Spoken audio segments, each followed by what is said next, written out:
Alright, what's going on everyone? Today we are going to be upgrading the Balancing Act starter deck.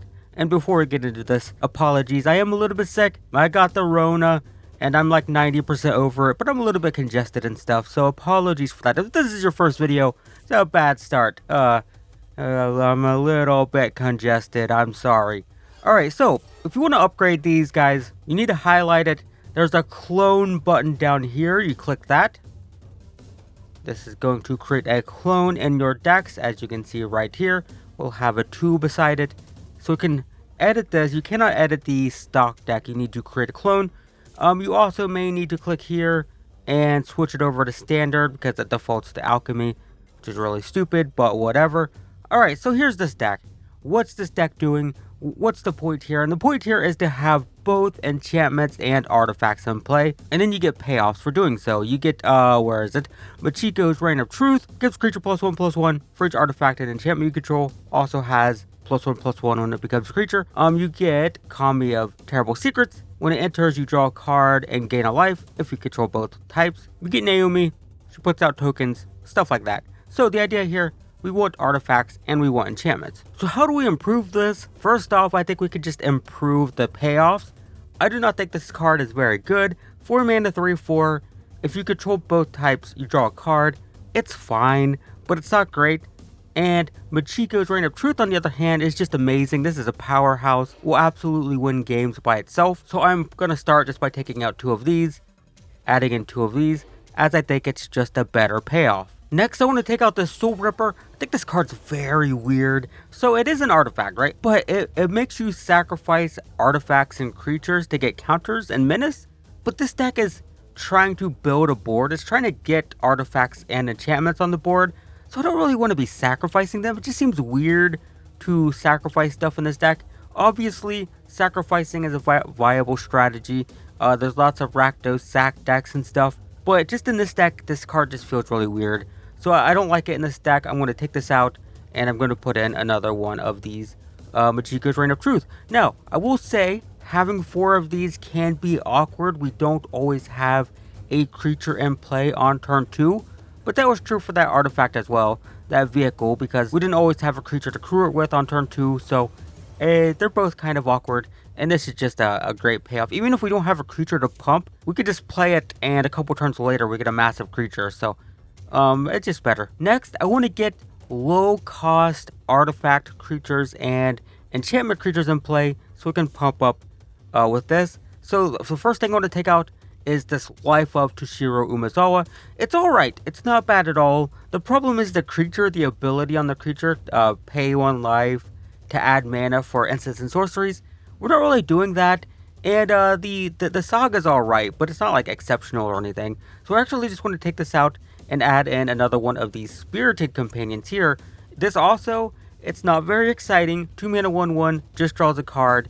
But the important part here is it is an enchantment creature, replaces itself with a new card, and just helps us get enchantments and artifacts in play. Technically enchantments here, but it's going to help us get lots of enchantments in play, makes this more powerful. That's the idea there. Next up, I want to take out these Twisted Embraces. These are alright. 4 mana to destroy a creature or planeswalker is kind of expensive, but then you get an enchantment that it gives the enchanted permanent +1/+1. Just not very good, not that exciting. And I really want to get artifact creatures down here on the low end for Machiko's Reign of Truth. So I want to take this out, and I want to add a couple of Virus Beetles. So Virus Beetle, just a 2 mana 1/1, makes the opponent discard a card. It's actually, fun fact, the exact opposite of Spirited Companion. Same set, 2 mana 1/1 enchantment that draws 2 mana 1/1 artifact that makes the opponent discard a card. Kind of the opposite, the enchantment and artifact themes of Kamigawa represented there. But we want a couple of these. It's not that exciting again. It's just a small little creature, but we're trying to get lots of artifacts and enchantments in this low end here, just so we can get just these super big, punchy, powerful starts with Machiko's Reign of Truth. So just trying to fill out artifact creatures and enchantment creatures down on this low end. So similarly, we have this Chain Flail Centipede. I don't think it's very good. When it's attacking, it's a 3 mana 4/2, which isn't that exciting. And then it can equip onto something, but I don't really like it that much. So we're going to take these out, and we are going to replace them with Okiba Reckoner Raid. So this is an enchantment, 1 mana. It drains for 2 turns, and then it becomes a 2/2 with Menace. Really good. It's great to fall, like, turn 1 this, and then pumping it up with Machiko's Reign of Truth when it has Menace.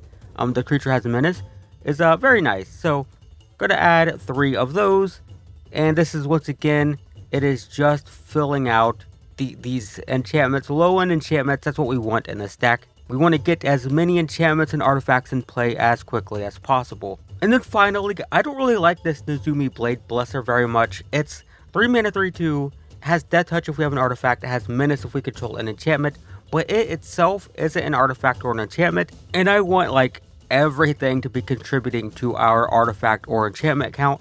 So I'm not a fan of this. I'm going to take this out, and I'm going to replace it with a couple more of these Circuit Menders here.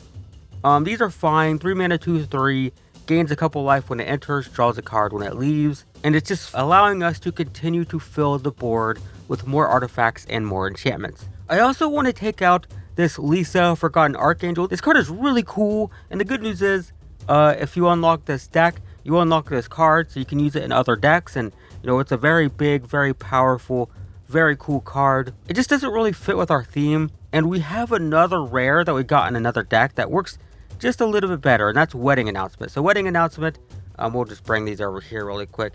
So comparing them side by side, right? We've got this, you know, this big, exciting angel, very cool, but it's not an artifact, it's not an enchantment, and it doesn't really contribute to that strategy. Wedding Announcement, on the other hand, first off, it sits on the battlefield as an enchantment. It's going to put out 1/1s for a couple turns, which are fine. And then Wedding Festivities gives all of our creatures +1/+1, and we've been spending a lot of time filling out this low end with all of these cheap little artifact and enchantment creatures so we can take advantage of Machiko's Reign of Truth. So now that we're filling our board so quickly with all these little creatures, Wedding Announcement actually makes a lot of sense in this deck. So this is free, even though it is a rare. You got one in another one of the starter decks, so you don't have to spend a wild card on it. So it's a free upgrade. Definitely recommend that. Get this Lisa out, even though that Lisa, cool big angel thing, but now, you know, we just have all these cheap artifacts and enchantments. We can pump them up huge, and Wedding Announcement will also help us, you know, just pump up all these creatures, all these little creatures we've added. So not bad. And I would say this is optional, but I'm not a big fan of the Citizen's Crowbar. You know, it's a 2 mana artifact that puts a 1/1 token. The token isn't an artifact, but the equipment is, and it gives us some artifact and enchantment hate, which is fine, but I kind of just prefer taking this out for a couple more of these Virus Beetles.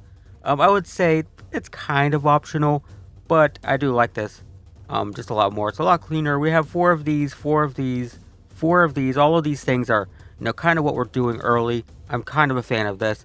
And I would say this is mostly done. You can, of course, fix the mana base. We can get some more Shattered Sanctum. So you could do 3 of these out for 3 of these in. If you have those, that's makes the mana base a little bit better. And potentially, if you wanted to, you could take out this Assassin's Ink here. You could take this out and add in another one of these Soul Transfers. The Soul Transfer is a very good removal spell for our deck. 3 mana, exiles a creature or a planeswalker, and then if we control both types, which we're very good at now, as you can see, we have so many artifacts and enchantments down here that we can do both. We can exile a creature or a planeswalker, and we can return something from our graveyard to our hand. So get stuff like this back to draw another card, get something like this back to make the opponent discard again. So that's going to be the finished deck. I do want to say, just something to look out for in the future. So, Stone Coil Serpent. This is not standard legal, but what's so cool about this is if we have Machiko's Reign of Truth in hand, we can just play this as a 1-drop. It's a 1 mana 1/1, and then we can play Machiko's Reign of Truth and pump it and so on and so forth. But then if we draw it on turn like 6 or whatever, you know, we can just dump all our mana into it, and it's a 5/5 or a 6/6 or whatever, which is really good. Something like this would be excellent for this deck. There's nothing in standard at the moment like this, but we do have an artifact set coming up with Brothers War. So I would say just look out for a card like this, an X mana 0/0 that gets +1/+1 counters. They print these sorts of things all the time. I'm pretty sure if I just look at like Ugin's Conjure is another example. This is an artifact. You'd really want an artifact, but something like this. There's been more, hasn't there? Hasn't there been more? There's been other cards. I don't know why they're not showing up, but stuff like this would be great in this deck. There's nothing in standard like this right now, but in the future, with Brothers War or Dominaria, if we get something like this, like a Stone Coil Serpent, that would be excellent for this in the 1-drop slot.